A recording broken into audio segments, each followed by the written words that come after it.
Boa tarde a todos e todas que estão nos assistindo.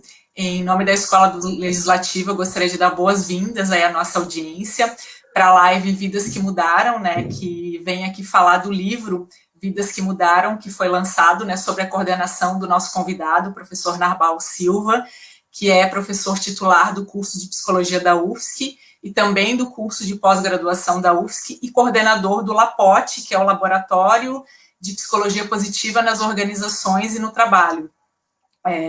Então, durante aí a pandemia, né, o professor Narbal, os alunos e a equipe, né, do LAPOT fizeram esse trabalho generoso de escrever esse livro, né, que nós vamos tentar colocar aqui o e-book, que ele é gratuito para qualquer pessoa poder ler, que fala sobre vidas que mudaram, né, desse contexto de como que a gente pode gerenciar, lidar com o isolamento e com o distanciamento social. São contribuições, né, da psicologia positiva para nos auxiliar nesse momento tão desafiador, transformador, né, e que é um momento que, na verdade, não é, se a gente olhar o momento em si, com possibilidades positivas e negativas, vai vir a princípio do que a gente pode fazer com ele.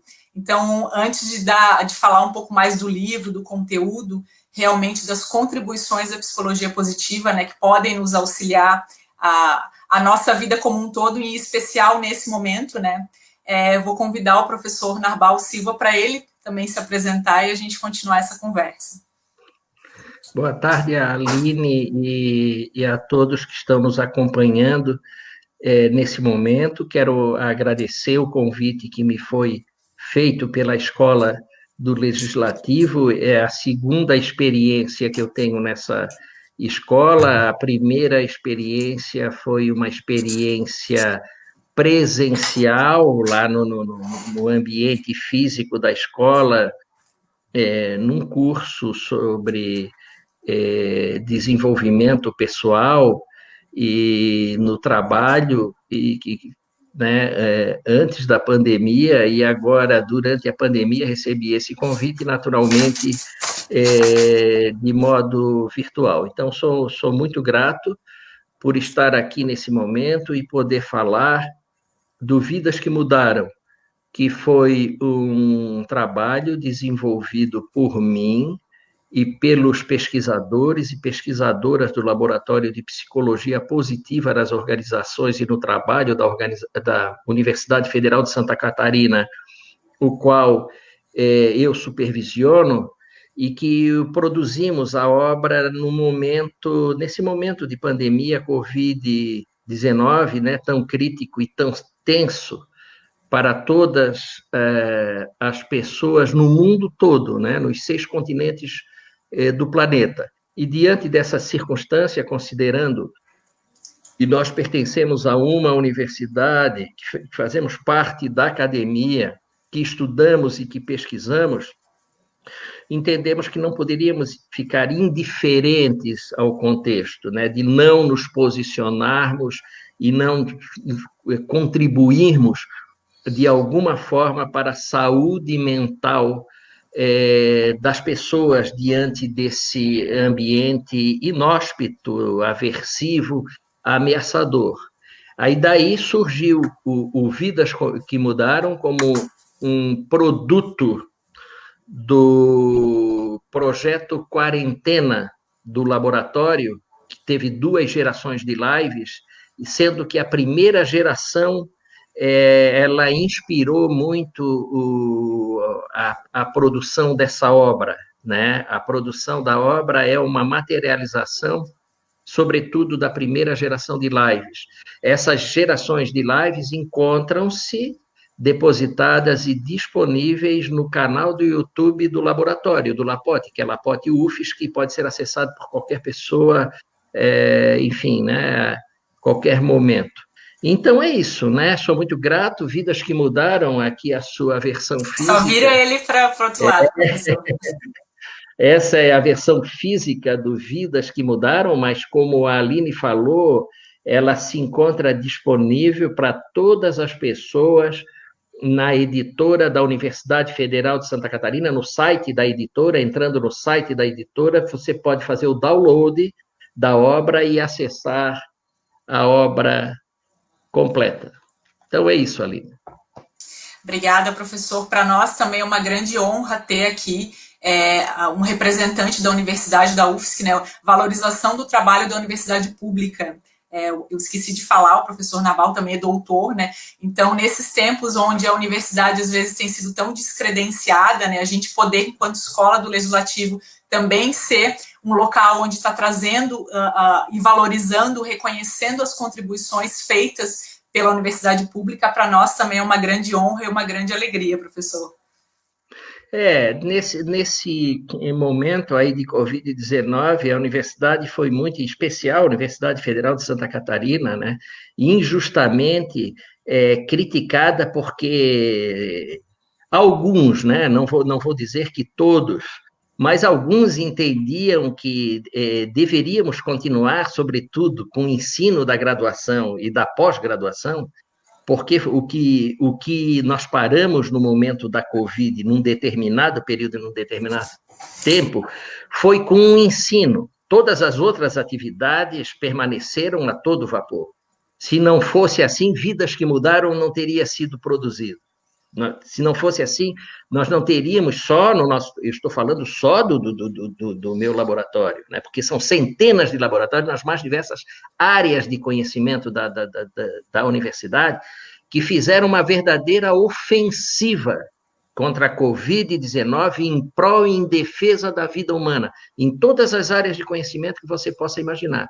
Agora, é claro... Tá, que os gestores da UFSC que não poderiam permitir as aulas presenciais na graduação, sobre a justificativa que nós estávamos diante de uma gripezinha que matou já mais de 130 milhões de brasileiros. Né? Não poderia permitir ajuntamento dentro do campus e todos os campos da UFSC na pós-graduação, né? Levando a todas as pessoas envolvidas, funcionários, alunos, os professores, a uma situação de grande perigo, né? de sobrevivência mesmo das suas vidas. E, por outro lado, existia outra justificativa, não, mas façam um ensino remoto sem entender minimamente a logística necessária para garantir o ensino gratuito, de qualidade e de excelência que há 60 anos a Universidade Federal de Santa Catarina vem prestando e que faz com que ela se situe entre as 10 mais importantes da América Latina.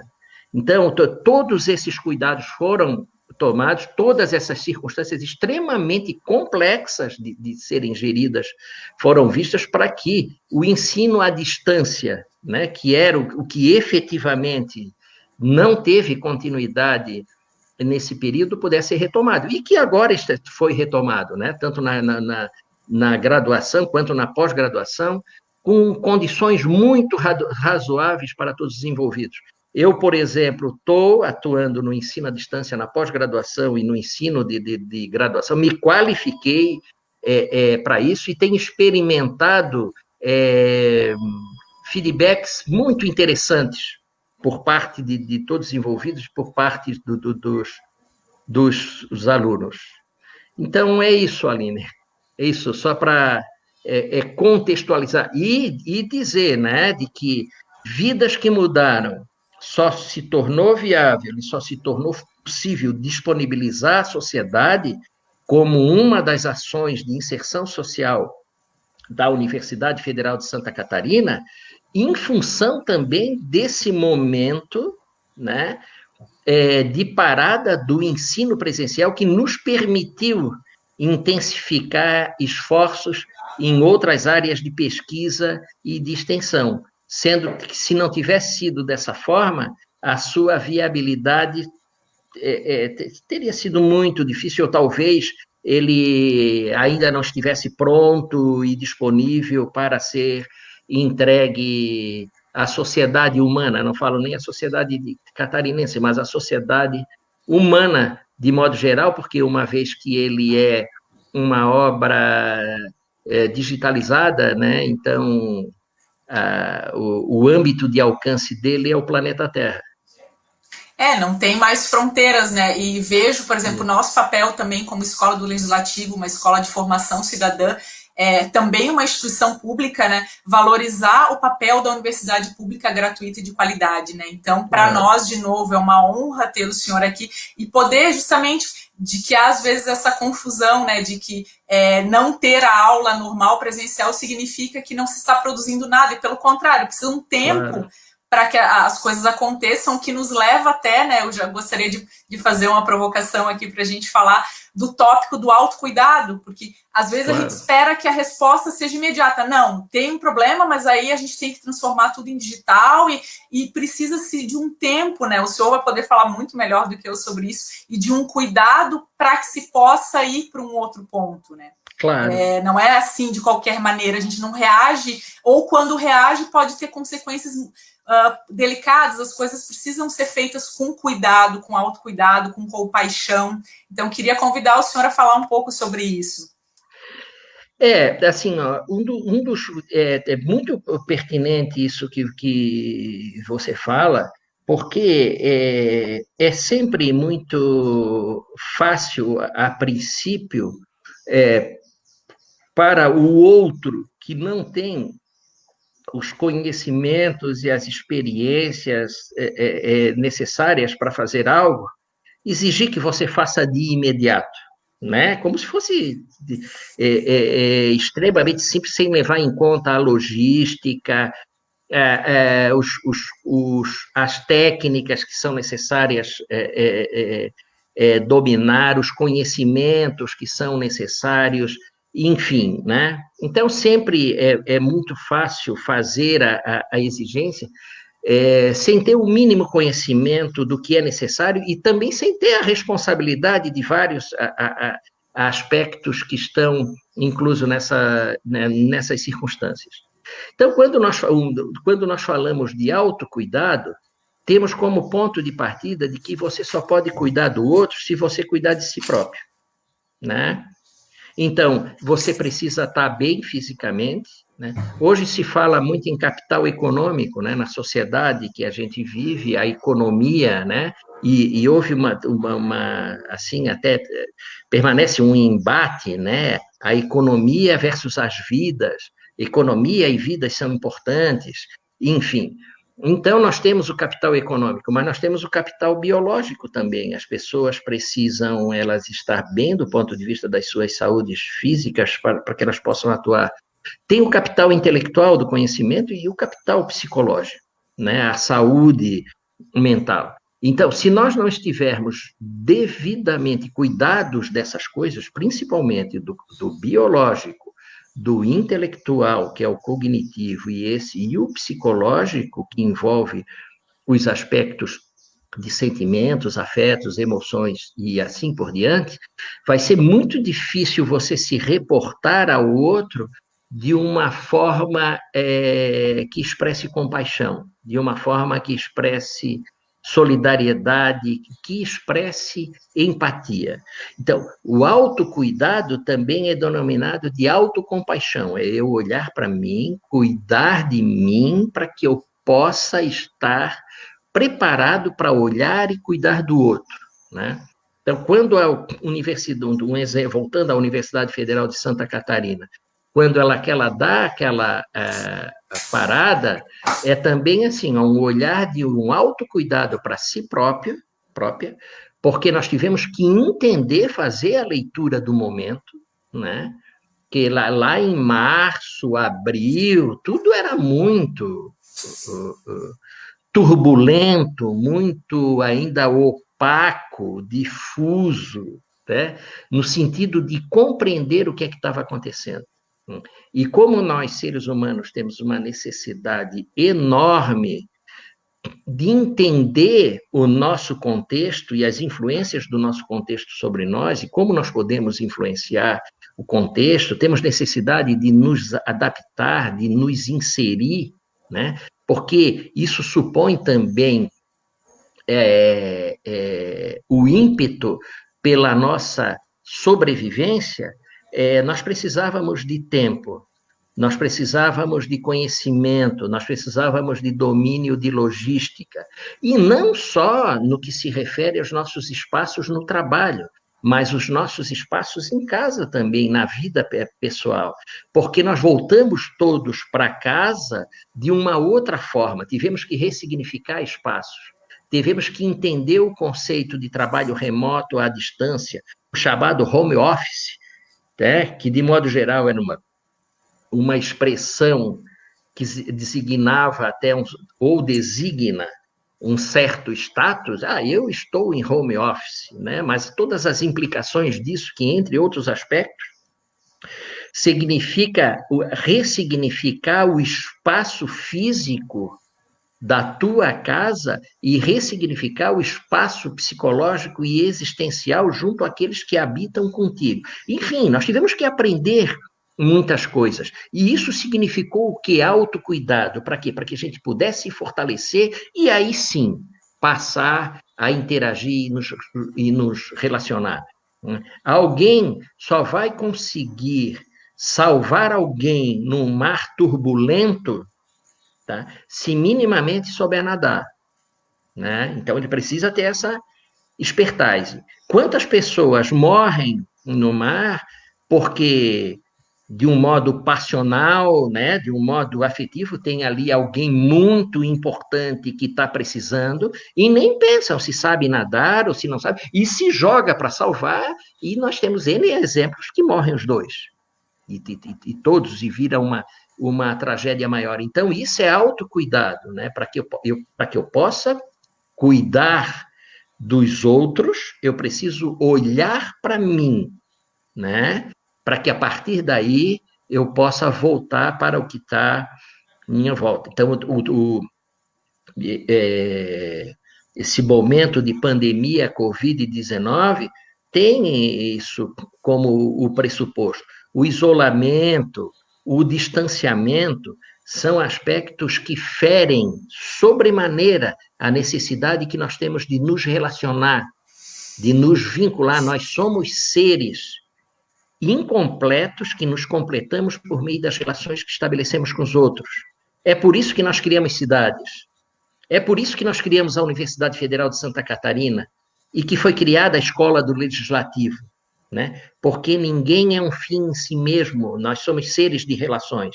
E aí, quando somos colocados em isolamento e em distanciamento, tá? Isso reconfigura as nossas interações e, junto com a reconfiguração das nossas interações, todas as necessidades e expectativas que estão em jogo para a vida das pessoas. Nós estávamos falando antes, um pouquinho antes de iniciar essa live, a respeito de que, por mais que conectados estejamos virtualmente, como isso muda, né, do âmbito presencial para o virtual, e a gente tem que aprender, experienciar essa nova situação, esse novo tipo de vivência. Então, é isso, né? Eu preciso me cuidar para que eu possa cuidar do outro. Sim, né? É levar em conta, acho muito importante isso que o senhor traz, de que nós somos seres com necessidades emocionais, psicológicas, mentais, biológicas, sociais, e que às vezes há uma exigência, né? A gente vive numa era do fazer, né? Às vezes o ser fica um pouco deixado de lado porque tem que ter entregas e tal. E num momento como esse, né, muito novo, que foi da pandemia, agora a gente já está aí em 6 meses, a gente já lida com a situação de uma outra forma. A ameaça da vida nos colocou diante nos colocou em xeque. Eu imagino que a maioria das pessoas teve algum momento de desequilíbrio, porque justamente você foi instado, e até para poder trazer algo novo, né, você precisa ouvir isso, ter esse autocuidado, e depois, como o senhor brilhantemente trouxe, né, até trazer esse livro. Mas o que eu percebo é que às vezes há uma expectativa das pessoas de que a gente tem que ter, nesse mundo de fazer, né, imediato, uma resposta, tipo, Então, agora tem que ter, e que às vezes se entende, e aqui eu quero puxar o nosso próximo tema, que talvez responder rapidamente seja inteligência emocional, e que, na verdade, é uma coisa muito mais complexa e mais ampla do que isso. Simplesmente sair agindo, claro, às vezes, numa situação de emergência, precisa se agir, mas o que é ter uma inteligência emocional está muito além disso, né? Tá muito, de conhecer, de nominar, de você, inclusive, poder cuidar de você, como o senhor falou, para poder cuidar do outro. Claro. Essa circunstância, ela é tão nova para todos nós, porque enquanto você estava falando ali, eu estava pensando no seguinte, ó, estamos nós dois conversando aqui, né, nesse momento, eu não tenho a mínima ideia de quem que está me ouvindo. Sim. Quantas pessoas, como, quando, onde estão e assim por diante. É muito diferente se eu tivesse, por exemplo, no auditório da Escola do Legislativo. Que aí eu saberia que lá, poxa, tem 10 pessoas aqui, tem 15, tem 20, olha só como elas se expressam, né? Tem uma ali que levantou o dedo, quer fazer uma pergunta, né? E assim por diante, as energias envolvidas. Então, tudo isso é muito diferente, é muito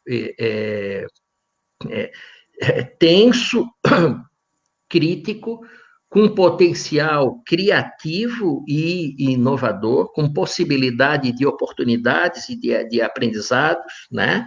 De desenvolvimento pessoal e profissional, a partir das perspectivas que você possa assumir. Mas quando você encontra possibilidades e contextos que cuidam de vocês, que cuidam de você, né, ou que cuidam das pessoas e que se interessam para as pessoas, além de uma perspectiva eminentemente utilitarista, a possibilidade de você fazer essa travessia de um modo saudável é muito maior, né? O inverso também é verdadeiro. Quando não existe, num momento crítico e de grande tensão, não existe nenhuma empatia, né? Não existe nenhuma compaixão, não existe nenhuma solidariedade, né? O que interessa é a manutenção do ritmo frenético de vida e as coisas como elas são, e elas têm que acontecer exatamente dessa forma, não reconhecendo que as vidas mudaram, que o contexto se ressignificou, e, portanto, precisamos nos ressignificar em função das novas demandas do contexto. Vem o adoecimento físico, vem o adoecimento mental, vem um número absurdo de vidas não que mudaram, mas de vidas que foram perdidas, né? São mais de 130 milhões de brasileiros. Desculpe. São mais de 130 mil brasileiros que perderam as suas vidas. E aí, a pergunta que eu faço muitas vidas não poderiam ter sido poupadas? Muitas vidas não poderiam ter sido preservadas? Tá? Por que se tantas vidas foram perdidas dessa maneira estúpida e absurda, né? Sob discursos de fake news, que invadiram as redes sociais, confundindo as pessoas e dizendo às pessoas que nada estava acontecendo, que tratava-se de uma gripezinha, que ninguém teria que se incomodar absolutamente com isso, porque era algo extremamente passageiro, e a gente está vendo os resultados. Ao mesmo tempo que observamos em vários outros continentes do planeta e países, né, onde cuidados foram tomados, precauções, preocupações efetivas com o autocuidado, com a empatia e com a compaixão, perdas houveram, mas não de uma maneira drástica como aconteceu aqui, infelizmente, né? na nossa realidade, no nosso país, falando aí de modo geral, porque tudo isso se distribui de uma maneira não homogênea, né, quando você considera os estados brasileiros. É muito interessante isso que o senhor traz, professor Nabal, porque até acho que toca num ponto que é muito sensível, que eu diria para mim, porque às vezes há um mal entendido, inclusive, sobre a psicologia positiva, que seria vamos ser positivo, vamos, segue o baile, tá tudo, vamos fingir que não está acontecendo, seja positivo e vai lá, vai fazer o que tem que fazer, vamos resolver, e que, dessa coisa antiga do pense positivo, né? Tá naufragando aqui, mas pensa positivo que vai ficar tudo bem. E não é isso a psicologia positiva, né? A gente não veio aqui para oferecer uma pílula mágica que vai fingir ou maquiar que as questões não existem. Pelo contrário, é uma ciência, são estudos que possibilitam, né, estratégias e ferramentas para que você possa, a partir do contexto que está posto, sem negar, sem se omitir, sem se lidar com ele da melhor maneira possível. Então, eu acho que há essa confusão. Eu já ouvi algumas pessoas pensando, pensa positivo e vai, pensa positivo e vai. E não é isso a psicologia positiva, né? Claro. Veja bem, o discurso que influenciou muitas pessoas, trata-se de uma gripezinha. Não se preocupe com isso, faça de conta que nada está acontecendo. Esse é um discurso, entre aspas, positivo, ou eu diria pseudo ou falsamente positivo, né? Não ancorado em qualquer tipo de evidência, né? E que submeteu e expôs as pessoas a situações de enorme riscos, né? Quando nós falamos na questão positiva, nós devemos considerar o seguinte, né? O otimismo ingênuo e realista, ele é tão maléfico, tão pernicioso, quanto o pessimismo, né, catastrófico e realista, né? No pessimismo catastrófico e realista, as pessoas, muitas vezes, né, produzem pensamentos e sentimentos a respeito de uma realidade que não existe. Então, o ambiente é mais ameaçador do que necessariamente ele é, né? E lá no outro extremo do otimismo, não existe perigo para qualquer coisa e não há razão para ficar com medo e assim por diante. O que a psicologia positiva ela propõe em ambientes críticos e de grande tensão, tá? Procure observar o que tem. Procure observar o que tem e que você possa desfrutar de um modo saudável e favorável. Identifique as ameaças e veja como você pode enfrentá-las positivamente. Chamamos de enfrentamentos positivos, né? A partir dos teus recursos, a partir dos recursos de quem você pode contar, que aí nós estamos falando de resiliência. Então, o otimismo extremo, quanto o pessimismo extremo que te leva também ao imobilismo e à tua incapacidade de enfrentamento, são tão perniciosos como tais, né? Tanto um quanto o outro. Mesmo em situações críticas e de grande tensão, é possível enxergar oportunidade, é possível enxergar possibilidades criativas de aprendizagem, de superação e de fortalecimento, né? Os estudos mostram que pessoas que enfrentaram grandes dificuldades, grandes adversidades na vida, mas as enfrentaram de um modo produtivo, construtivo, extraíram aprendizados e transcenderam a elas, se fortaleceram para as outras circunstâncias que passaram a se deparar ao longo da vida. E, além disso, além desse aspecto, à medida de que aprenderam, foram capazes de dar importantes contribuições para a humanidade em termos dos seus aprendizados. Um exemplo notório disso é a história do psiquiatra austríaco Viktor Frankl, né, que viveu, ou seja, ficou confinado durante um bom tempo, acho que foram em torno de 4 ou 5 anos num campo de concentração, em 2 campos de concentração na Segunda Guerra Mundial, e lá, inclusive em Auschwitz, o mais conhecido e temido deles, né?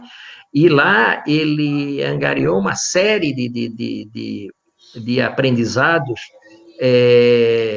para que ele pudesse sobreviver e também lá ajudar as pessoas que estavam com ele em Auschwitz a entenderem o que é que elas ainda tinham de importante para fazer em termos de propósitos de vida, além de Auschwitz. E isso foi fundamental para que aquelas pessoas pudessem transcender e sobreviver àqueles dias tão tenebrosos. E, além disso, a partir desses aprendizados que o Viktor Frankl teve, ele desenvolveu uma importante teoria humanista da psicologia chamada logoterapia, que é a terapia do sentido da vida, que até hoje é extremamente contemporânea e vem contribuindo para a saúde mental da humanidade. Então, esse é um exemplo clássico, notório, mas que, guardadas as devidas proporções, a mensagem da psicologia positiva é exatamente essa: nós temos que enfrentar as dificuldades, temos que enfrentar as dificuldades o máximo possível de um modo saudável e positivo, para que podemos transcender a elas e nos fortalecer com elas e levar esses aprendizados para a nossa vida. Sim, e sempre partindo daquilo que é a realidade, né? Eu acho que é essa, que às vezes no senso comum, ou as pessoas não compreendem, que pensar positivo é tipo, eu vou negar que eu tô aqui, daí tem água até o pescoço, não, tá tudo bem, não. Pensar positivo também, a água tá no pescoço, mas o que eu posso fazer para sair dessa situação? E não negar essa situação. Claro. Então, que o Viktor Frankl fala no Em Busca do Sentido, né, que é um livro muito lindo, eu recomendo aqui para nossa audiência, justamente, ele estava vivendo no aqui e agora, mas ele estava além, como o professor trouxe, né, ele tinha o que ele não perdeu, né, acho que é uma palavra muito forte, né, a esperança, a capacidade, o propósito de existir, de transcender, de conseguir estar consciente da realidade onde ele estava, mas ao mesmo tempo perceber, transcender aquela realidade que ele tinha coisas para contribuir, que tinha um propósito à vida dele, que ele queria ficar vivo para contribuir para outras pessoas, então ele tinha uma esperança diferente da esperança que fica esperando, quando eu falei, a água está aqui, não, vai vir alguma coisa vai me salvar, não, eu vou me salvar, né? Eu não estou esperando que algo, é uma esperança ativa de esperançar, de buscar alguma coisa. Então, eu penso que seja bem importante a gente trazer essa diferença, porque às vezes a pessoa pensa que a psicologia positiva é essa coisa só do pensamento, pense positivo e vai ficar tudo bem. E não, nós estamos falando de um otimismo realista, de uma esperança ativa, né, de uma esperança onde eu estou engajado nela, a partir da minha realidade. Eu transcendo, mas a partir da minha realidade. Perfeito. Poxa, Aline, eu fico bastante feliz de ouvir que você está bem, assim, bastante bem informada, com bastante leituras, pontuando muito bem os conceitos positivos e as suas relações. E assim, a respeito disso que você acabou de mencionar, o Viktor Frankl tem uma colocação que é muito interessante. Apareceram agora aí uns livros. Os livros. Não é? Bom, mas ele diz o seguinte, olha só que interessante. Quando a situação for boa, tu estás dentro de um contexto bom, favorável, saudável. Pensa assim, num ambiente saudável de trabalho, né? Desfrute-o, né? Aproveita, aprende, né? Vivencia as emoções positivas que ele te proporciona, tá? Procura contribuir também, né? Para que esse ambiente seja, né, efetivamente de um modo estável, né, positivo, saudável. Obrigado, Marta, pela sua consideração. Então, né? Poxa, desfruta. Os dinamarqueses também, uma das coisas que explica a felicidade dos dinamarqueses é que eles praticam o desfrute. E praticar o desfrute, sabe o que é que é? É praticar, assim, por exemplo, a delícia dessa água que tu estás bebendo, né? Olhar para um livro de um modo inspirado, como você olhou antes que nós iniciássemos a live e mostrasse para mim, muito positivamente mostrando e falando sobre a essência. Então, os dinamarqueses dizem, desfrute um momento, uma flor, o sabor de um café, né? O olhar para fora e ver árvores e o jardim, teus filhos, e assim por diante. Se a situação for boa, desfrute. Né? Se ela for ruim, mude-a, modifica ela. Se você não puder mudar, muda as tuas atitudes e os teus comportamentos diante dela. Foi exatamente o que o Viktor Frankl observou em Auschwitz. Ele não podia mudar aquela realidade. Se ele batesse de frente com os nazistas no campo de concentração, ele seria exterminado no primeiro dia, nos primeiros minutos.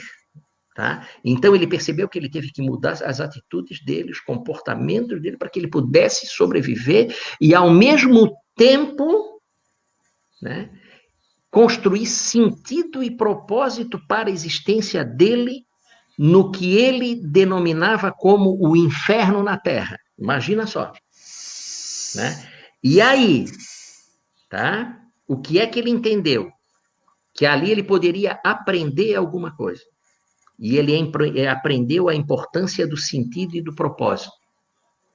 Ele entendeu também que ele poderia ajudar as pessoas.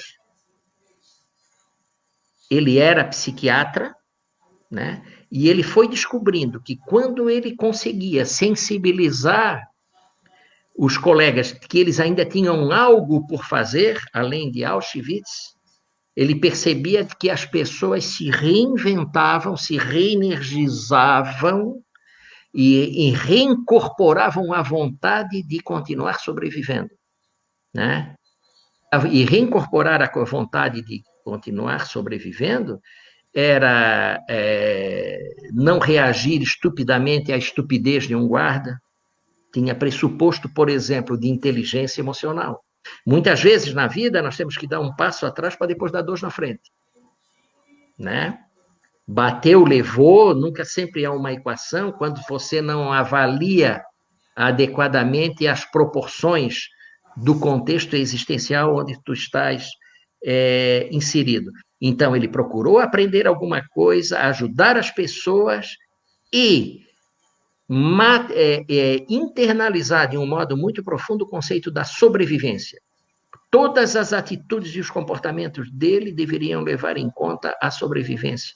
Veja só, ele considera um verdadeiro milagre não ter contraído tifo naqueles dias duros de Auschwitz, porque ele era o responsável para limpar as valas onde os prisioneiros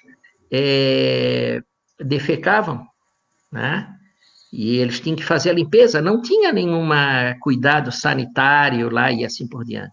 Logo, era muito comum as pessoas contraírem o tifo, estamos falando década de 1940, sem condições sanitárias básicas nenhuma, e naturalmente enfraqueciam e morriam. E eles passou ileso, o que ele considera um verdadeiro milagre, mas atribuem muito à atitude constante dele de estar sempre monitorando o que era fundamental para ele sobreviver dentro de uma circunstância que ele não podia mudar de imediato. Então, novamente, guardadas as devidas proporções, o momento de pandemia Covid-19 nos traz esses ensinamentos. O que é que eu posso aprender? Né? Como eu posso ajudar? né? É um momento propício para praticar a empatia autêntica, verdadeira e positiva, dentro dos meus limites e das minhas possibilidades. Solidariedade, compaixão. Nós nos encontramos num país extremamente desigual, que as condições das pessoas não são as mesmas, né? E eu poderia dizer que dentro desse contexto desigual, nós somos, eu e você, Aline, né? Me refiro a eu e você porque somos nós dois que estamos aqui conversando, Sim, né, Aline? Né? Somos privilegiados e abençoados, né? muito. É claro que somos privilegiados e abençoados e temos os nossos motivos por estar aqui, em função das nossas histórias de vida pessoal e profissional, que nos remete aqui. Tá? Mas esse privilégio e essa bênção nos potencializa, né? E nos permite assim, ampliar as nossas consciências no que se refere empatia, solidariedade e compaixão. Então, esse é o outro ponto. E o outro grande ponto do aprendizado, quais são as atitudes e os comportamentos que eu devo ter para sobreviver, né? O que é que significa sobreviver? Não adquirir a Covid-19, não adquirir. O que é que eu posso fazer para isso, né? Para que eu não me exponha, né? Para que eu não caia numa situação de hospital, para que eu não seja entubado e possa colocar em risco a minha vida e entrar nessa contagem aí de mais de 130 mil, não são 130 milhões, 130 mil brasileiros, que é a questão da sobrevivência. Nós podemos fazer muitas coisas por nós também. Os outros podem, né? Onde a gente trabalha, o governo, mas nós também temos responsabilidade. Não esqueçamos que nós somos seres que temos livre arbítrio e uma capacidade enorme de escolhas. E as nossas escolhas poderão fazer uma grande diferença, né? Então, nós sempre estamos fazendo escolhas. E as escolhas dadas Obrigado, Adriana, pela tua consideração também.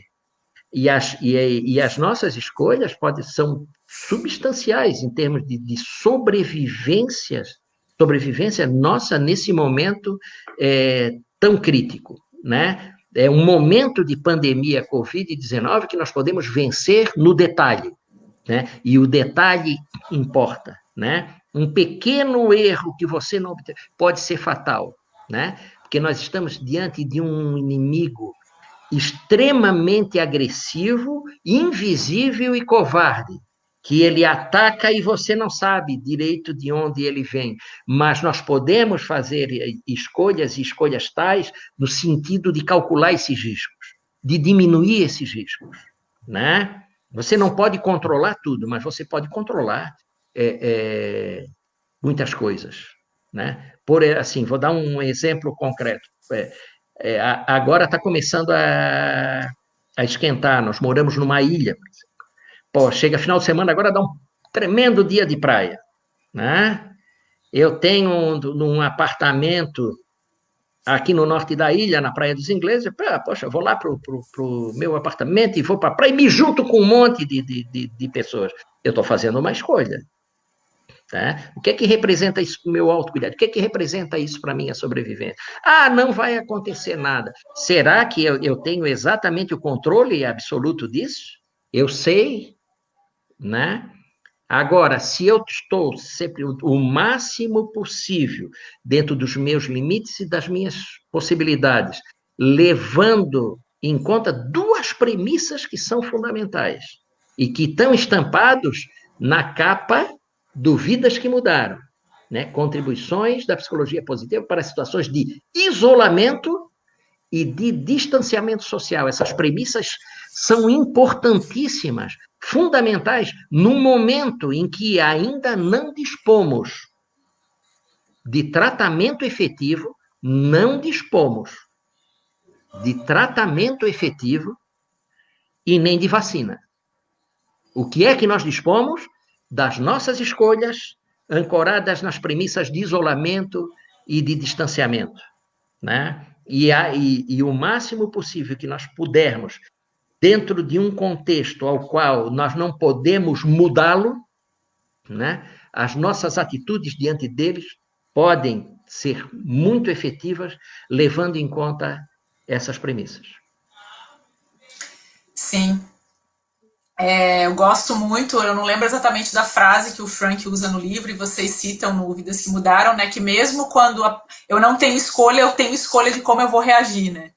Que a gente diz, não, mas eu não tenho que fazer, o chefe mandou, ou eu tenho que sair, tá, mas como então se eu posso sair tomando mais cuidados, a gente sempre tem a forma, pode ser que a gente não perceba, e talvez aí a importância de novo da inteligência emocional, do autoconhecimento, infelizmente, né, e uma das frases que eu até separei do livro, que se fala, né, que coisas tão importantes, né? Nós somos seres relacionais, mas as habilidades humanas, a sabedoria, o conhecimento, a transcendência, a coragem, e entre outras habilidades que são fundamentais para a nossa sobrevivência, são coisas sobre as quais a gente não fala, não olha, né?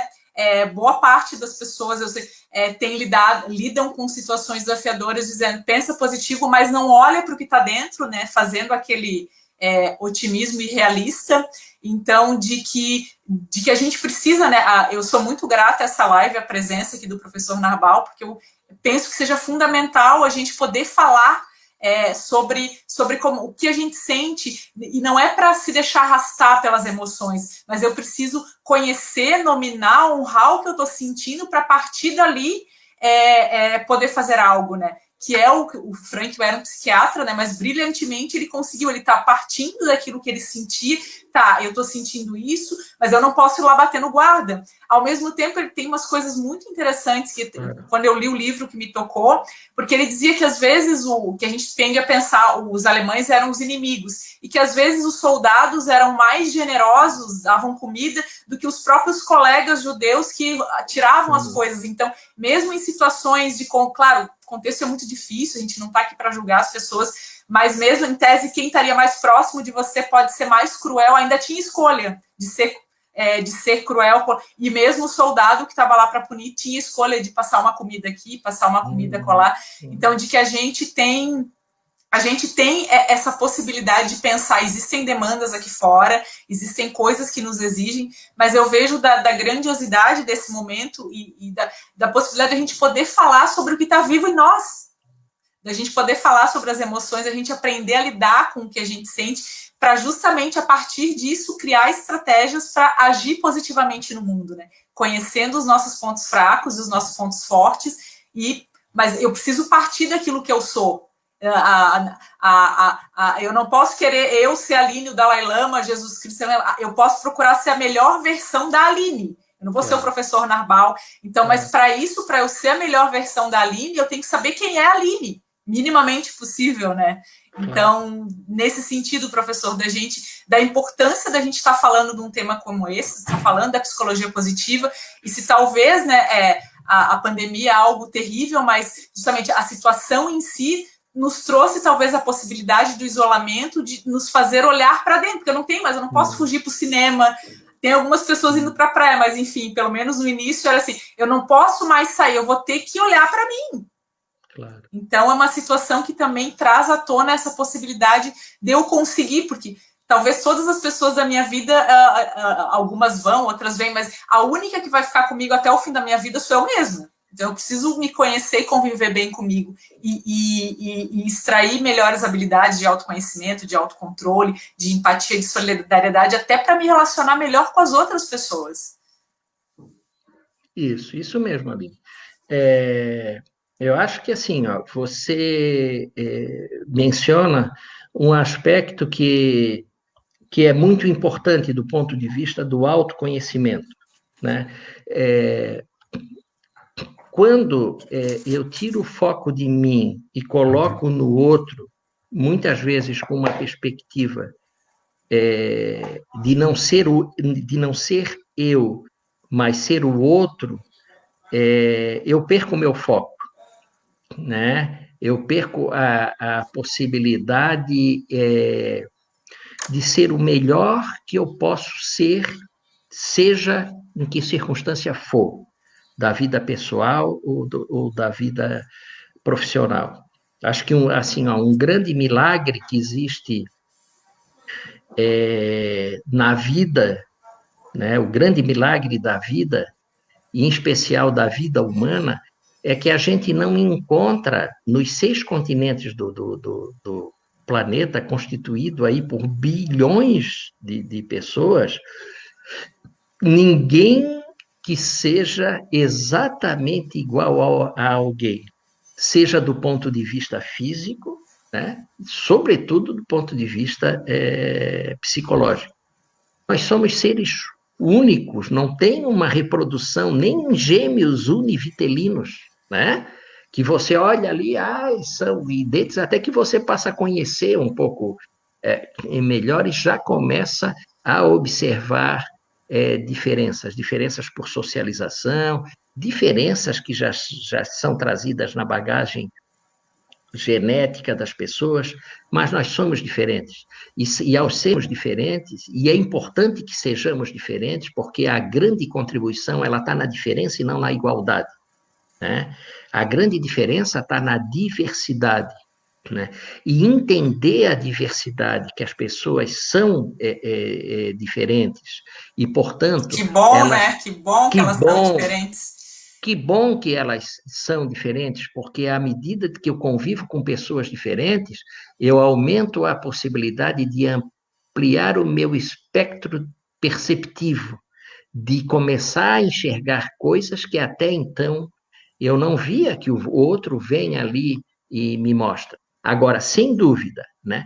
Quando eu tento... O craque Paulinho Criciúma, dando os parabéns pela nossa live. Paulinho, você é meu ídolo, você sabe disso. Obrigado, Paulinho. E quando nós... Engraçado, eu ia dar um exemplo do futebol, apareceu o Paulinho Criciúma. Sincronicidade aí, ó. Vai ver que é coisa de energia, assim, porque eu lembro, assim, ó, de um famoso goleiro do Manchester United, que ele parece que ele foi um grande goleiro na história do Manchester final da década de 90, início dos anos 2000, enfim.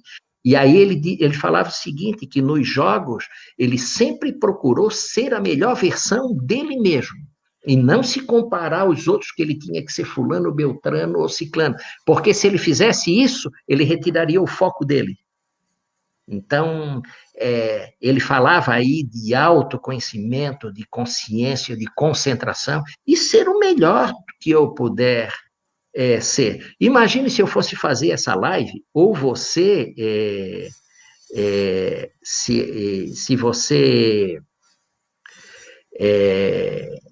E você, Aline, apareceu uma pergunta interessante do Wellington. Se a vacina não sair aí. Bom, primeiro que a Wellington, eu acho que a vacina sai. Os estudos eles estão extremamente avançados, né, em várias universidades do mundo. Eu acho que assim, a questão da vacina e de tratamento efetivo, acho que a gente está pensando aí em curto prazo, né? Agora, se ela não sair, precisaremos de cenários. Agora, não podemos pensar em cenários, né, novamente naquela lógica do Viktor Frankl, aprender, ajudar e sobreviver, né? Então, portanto, assim, cenários que nos levem ao extermínio, que levem ao extermínio da espécie humana no planeta Terra, deve ser o máximo possível mitigados, não é? Minimizados, é isso que eu penso. Mas entendo que a vacina, é uma questão de contagem regressiva, é uma questão de tempo. Mas voltando ao ponto, antes da pergunta do Wellington, que eu achei pertinente me reportar, mas se nós estivéssemos aqui, Aline, agora nesse momento, eu tentando ser você e você tentando ser eu, né? Ou eu tentando ser aqui, agora, alguém que é fonte da minha inspiração. Tá.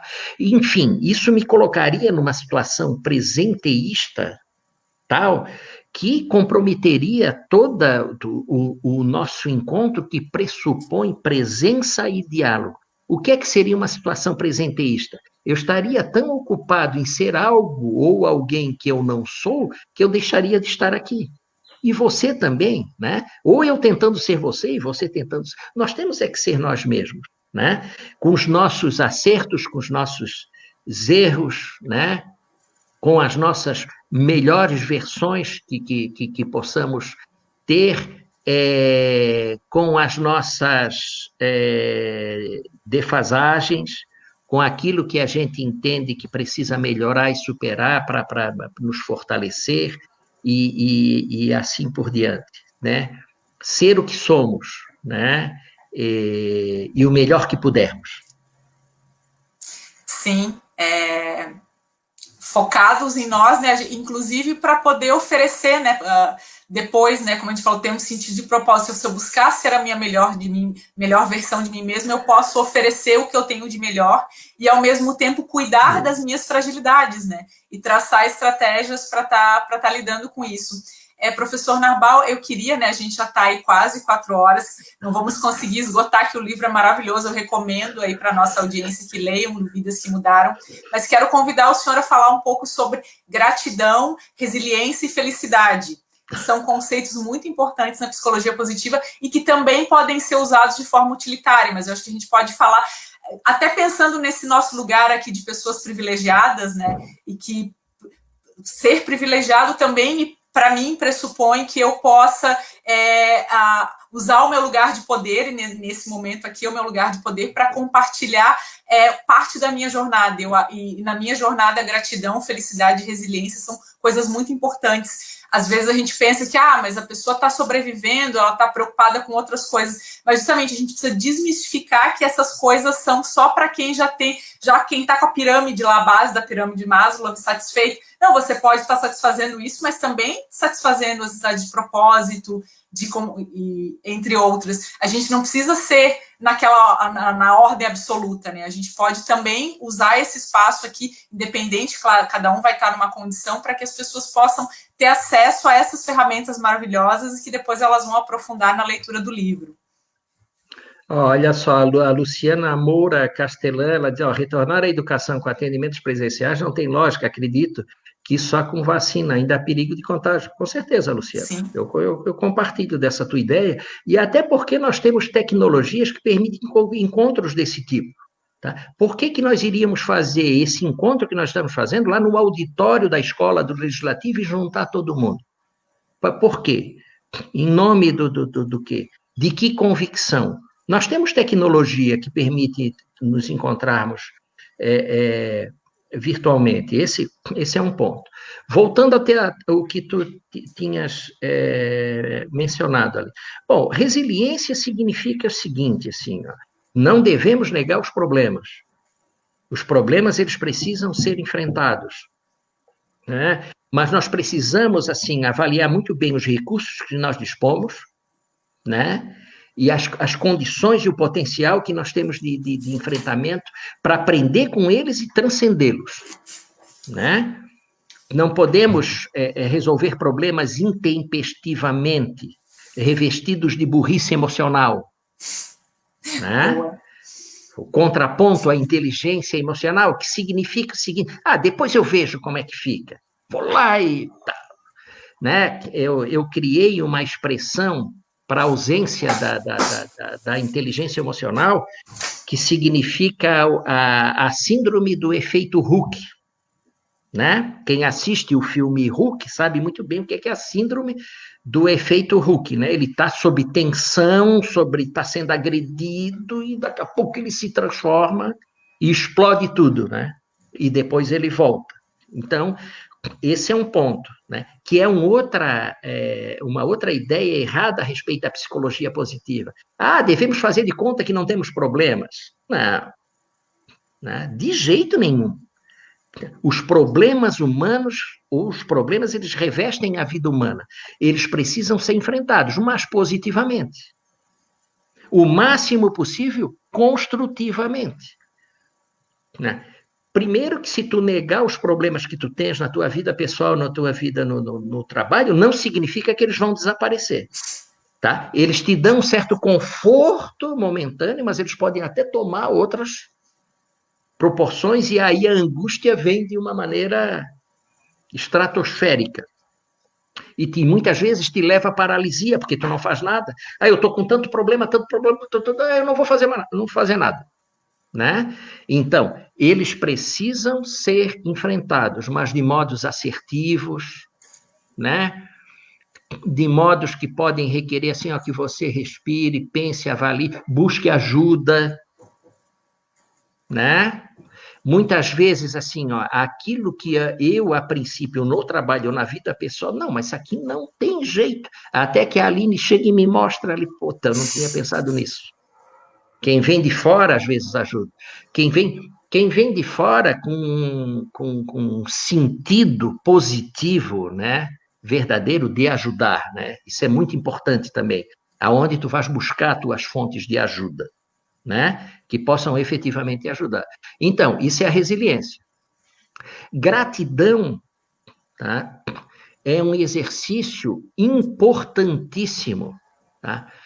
Para a geração de emoções positivas que se encontram na base da felicidade humana, tanto para quem a exerce, a gratidão genuína, verdadeira, autêntica, que reconhece e é demonstrado, como para quem a recebe. Então, é uma base importante, né? É uma fonte exponencial de geração de emoção positiva. Importante que a gente expresse a nossa gratidão, que a gente reconheça, né, quem nos ajuda, quem contribui para o nosso crescimento, para o nosso desenvolvimento. É muito triste o sentimento de ingratidão, né? E é muito triste não só para quem recebe a ingratidão, não, para quem a gera, tá? Não podemos... Eu estou escutando um barulho, Aline. Não, eu não tô ouvindo, professor. Eu vou até mutar, então, meu microfone, mas aqui eu tô com fone de ouvido. É uma sensação assim, como se tivesse alguém batendo na parede. Não vou mutar. Bom. Tá me ouvindo, Aline? Tá me ouvindo? Tô ouvindo sim, professor. Eu mutei o meu para se tiver algum ruído pegando do ambiente aí, eu já mutei o meu. Tá. Mas, continuando. Então, poxa, gratidão é muito importante o exercício dessa prática. E nós não podemos esquecer do seguinte, tá? Que é um aspecto importante que está na base do relacionamento humano. Tudo que nós fizermos por meio das relações que nós estabelecemos com os outros, antes de fazer para os outros, estaremos fazendo para nós mesmos. Tá? E o que é que isso significa? Né? Porque tudo que a gente faz, né, é fonte e geração de pensamentos e de sentimentos, positivos ou negativos, melhores ou piores, e assim por diante. E antes de ir por outro, a geração está em quem os produz. Então, não será benéfico para as interações e tampouco para quem os está gerando.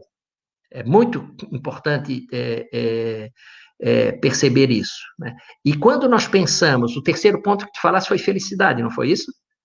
Tu falasse em resiliência, gratidão e felicidade. Exatamente. E quando nós pensamos em felicidade, né, nós devemos pensar assim, ó, na base da felicidade estão os pensamentos e as emoções positivas, preponderantemente positivos. Mas não existe tristeza na vida? Claro que existe. Né? Claro que existe. Existe tristeza, existe alegria, mas felicidade é algo maior, que transcende. Né? Felicidade tem a ver com condições materiais de existência, uma dimensão importante da felicidade. Tem a ver com a dimensão pessoal, com o meu autoconhecimento e com a minha autoestima, mesmo em situações adversas, porque é aí que é importante.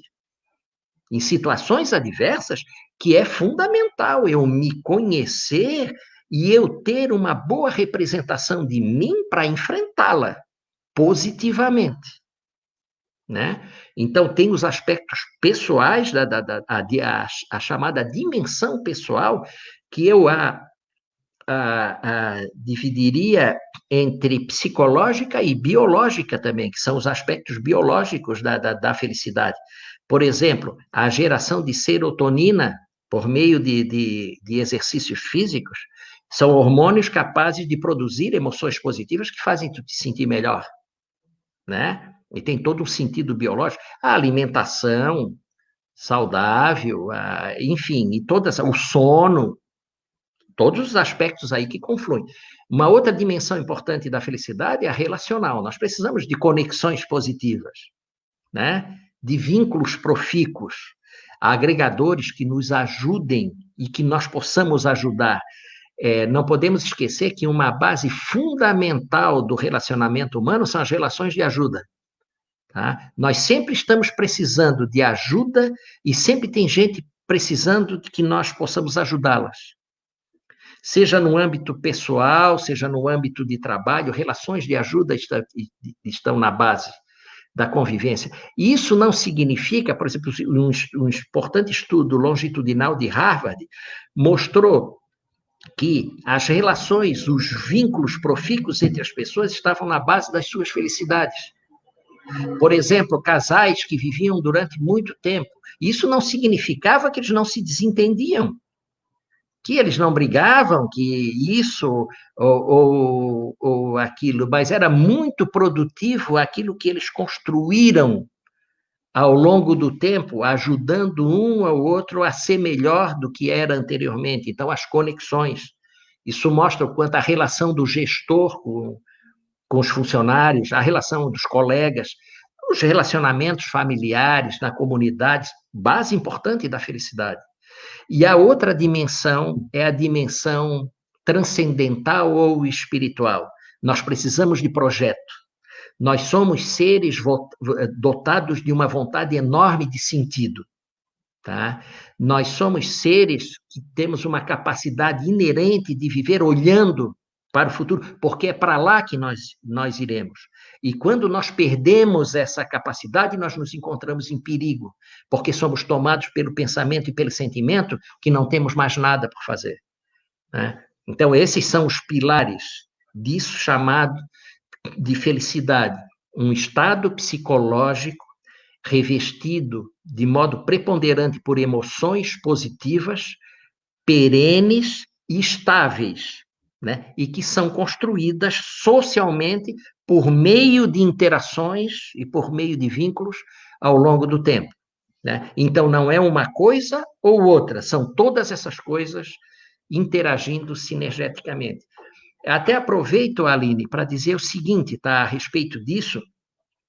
No laboratório de psicologia positiva nas organizações e no trabalho, nós temos, se encontra em curso uma pesquisa chamada Felicidade no Trabalho, onde essa pesquisa está baseada nessas dimensões que eu acabei de relatar, e eu aproveito a oportunidade para convidar todos, né, e você que está sendo aí a minha anfitriã, minha interlocutora, a responder esse estudo, que ele pode ser acessado no link do Instagram do laboratório, do Lapote, que tá na biografia, né, do Lapote, essa pesquisa, que poderão acessar lá, e o perfil do Lapote no Instagram é Lapote UFSC, Lappot UFSC, direto. Então, eu convido a todos, até porque é um estudo voltado para entidades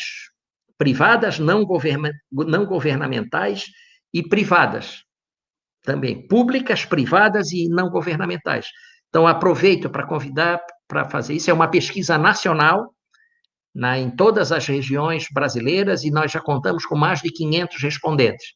E a participação de todos aí seria muito importante para a gente continuar entendendo melhor esse estado psicológico chamado felicidade, em especial no trabalho. Sim, obrigada, professor Narbal.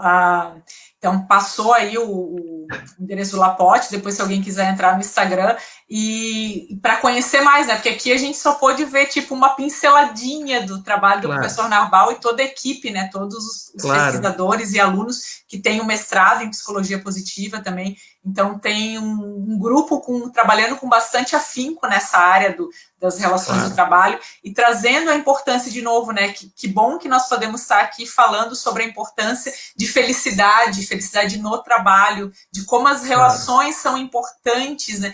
De que esses dias eu estudo comunicação não violenta, né? Eu estou fazendo um curso de comunicação não violenta e transformação social. E aí o instrutor, ele abriu, assim, era uma pirâmide, e assim, o que você precisa para realizar um projeto? E aí lá em cima começava ações, depois tinha uma linha, não lembro a ordem, e daí ele deixou a base da pirâmide tapada.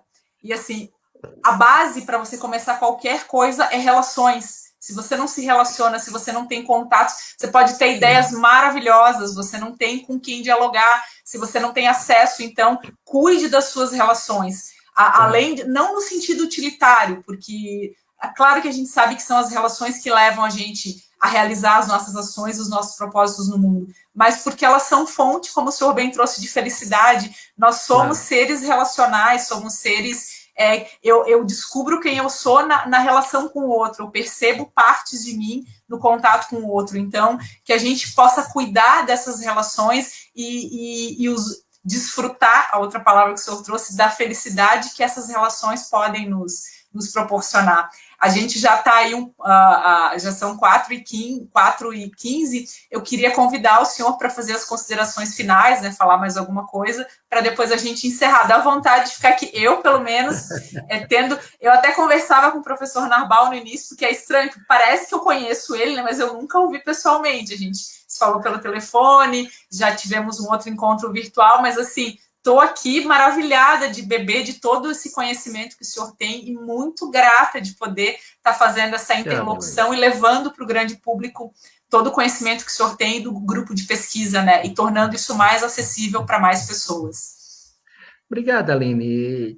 Eu quero assim, retribuir essa gratidão, né? Eu me sinto... Tem três palavras que eu tenho usado e elas sempre estão relacionadas.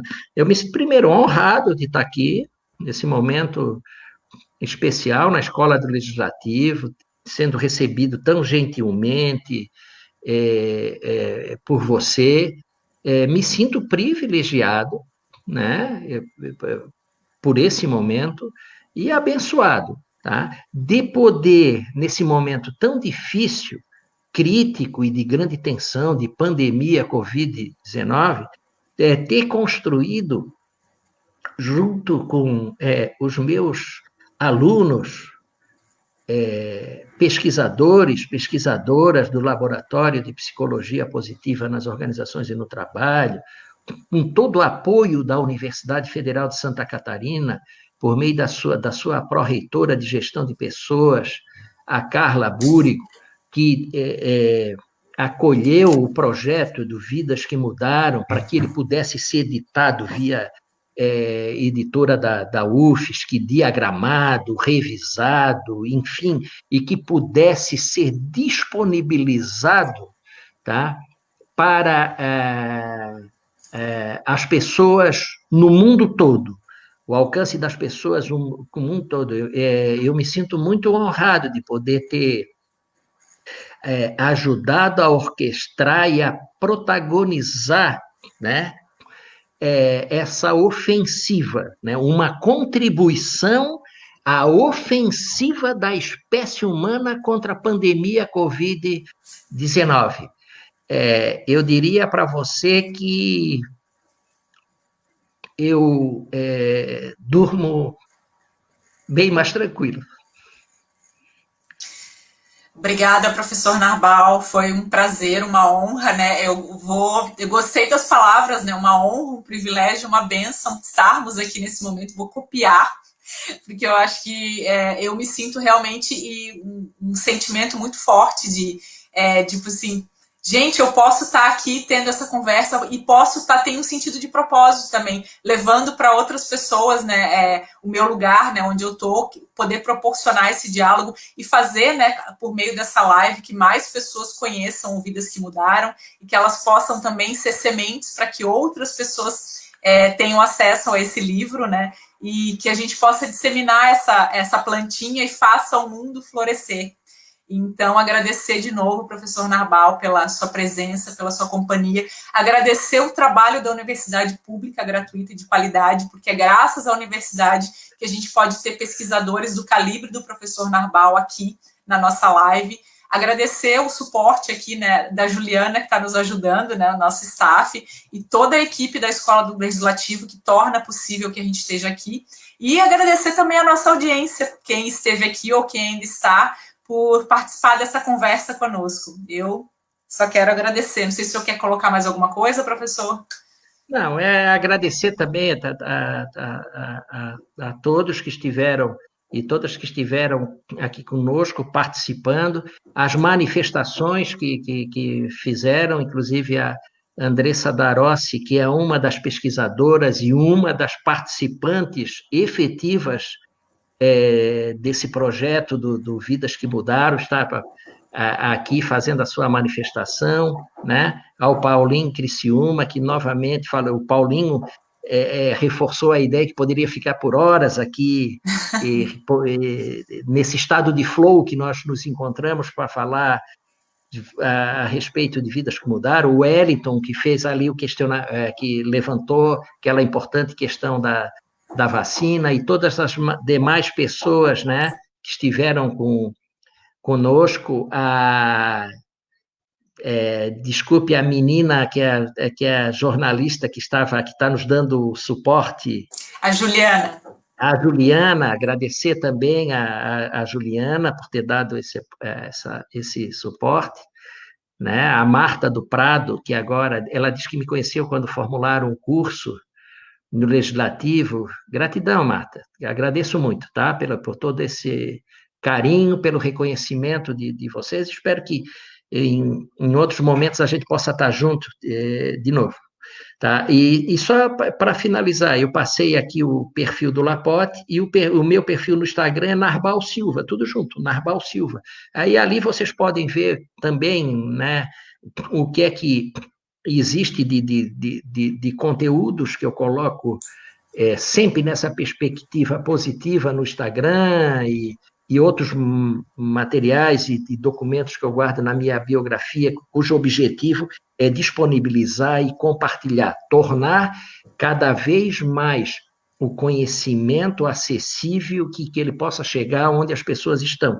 Por causa disso, eu tenho um projeto chamado Conexões Positivas, que ele acontece em geral, são às terças-feiras, 19h30, onde eu recebo no meu perfil do Instagram, Narbal Silva, pessoas que têm contribuições interessantes nas mais diversas áreas e sempre numa perspectiva positiva, com o propósito, com o objetivo de tornar o nosso mundo melhor, mesmo que ele não seja aquilo que a gente deseja, né? Mas a gente tem que insistir em produzi-lo dessa forma, né? De um modo que ele possa ser melhor para viver, todas as pessoas, em que pese, né, as desigualdades, as diferenças existentes, mas a gente não pode se acostumar com isso, né? Não pode se acostumar e estar sempre fazendo um contraponto a todo esse tipo de coisa que possa ameaçar a nossa existência, seja física ou psíquica no planeta Terra. Sim, obrigada. A gente não pode, né, agora dar beijo e abraço, mas segue aí um beijo, um abraço virtual, professor Narbal, agradecendo a nossa audiência. Para você também e a todos e todas as pessoas que nos acompanharam. Uma boa tarde a todos. Boa tarde. Tchau. Tchau, tchau.